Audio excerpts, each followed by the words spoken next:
Controversial ito ngayon sa social media. Edited daw ito. Yes, Your Honor. Edited. Bakit kailangan i-edit? We have to protect the identity of the winner. Meron po nagreklamo sa amin one time, we covered the face, yung damit naman po ay nakilala.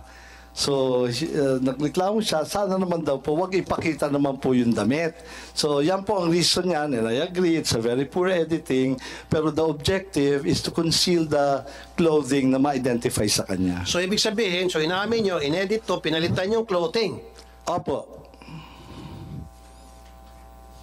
Bakit kinakailangan palitan ang clothing? Again, part po yan ng pag-conceal kasi na-identify po yung damit. For example, kung at that day, yung mga kapitbahay po uy, yun yung suot niya, ganyan. Or kung nakapag-selfie siya, meron yung pong nagreklamo sa amin, favorite clothes daw kasi, kaya nalaman siya. So, Your Honor, if there is something to apologize, it's the poor editing.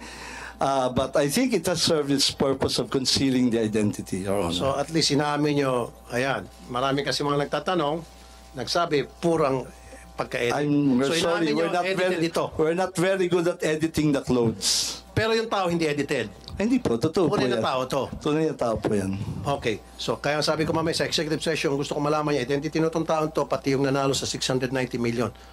Actually, Make sure na lahat talaga po tao on yun. record yan, kung isusumpinan niyo po, we can provide the names. No, sa executive session, pwede naman siguro yan. Am I right, Senator Coco? Can we do that? On executive session?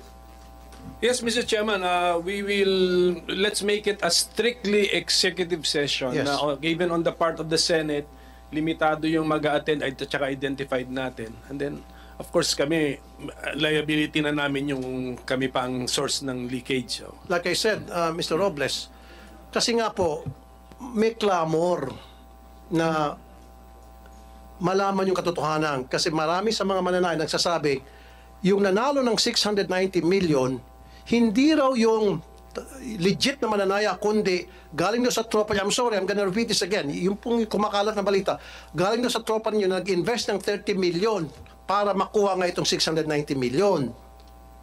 Para maalis na po yung haka-haka na yan, gusto po namin makita kung talagang totoong tao yon. And then gagawa nga ako ng cross-checking. Sinabi ko na kanina, I'm gonna use the NBI, the ICT, if I have to hire a private detective, para magkaroon ng cross-checking kung yun ba related sa inyo. Hindi. Pag lumitaw na hindi, sabihin ko rito na hindi related talagang legit winner yan.